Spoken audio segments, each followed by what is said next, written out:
என்ன என்ன பண்றா? சும்மா தான் இருக்கேன். காப்பி கொண்டு வரட்டா? சீக்கிரம் எடுத்துட்டு வாமா, இன்னைக்கு என்னமோ கொஞ்சம் பசியா தான் இருக்கு. நான் இதுல உட்காந்துருக்கேன் கொஞ்ச நேரம்.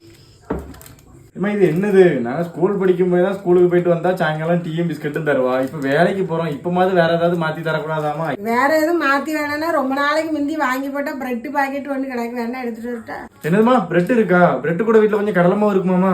பிரெட் இருக்கு, அது கூட கடலை மாவும் கைக்கியா? வேற எதுவும் பண்டம் செய்ய போறியோ? அப்ப எனக்கும் கொஞ்சம் செஞ்சு தருவியா? சரி, இன்னைக்கு எங்க வீட்டுல இருக்கிற பிரெட்டையும் கடலை மாவையும் வச்சு 5 நிமிஷத்துல சூப்பரா ஒரு ரெசிபி பண்ணி எங்க அம்மாவுக்கு கொடுப்போமா?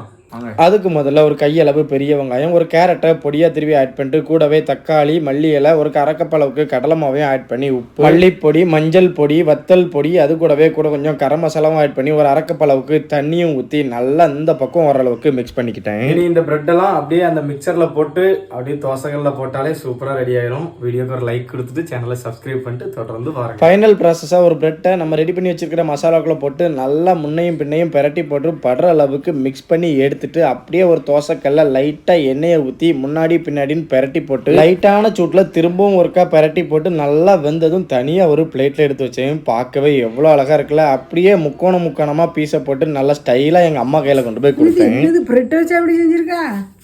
பார்க்க ஒரு அழகா இருக்கடே. சரியான டேஸ்ட். பிரெட்டை வச்சு பச்சி வெங்காயம் போட்டு பச்சி செஞ்சிருக்கான். சரியான டேஸ்டா இருக்கு.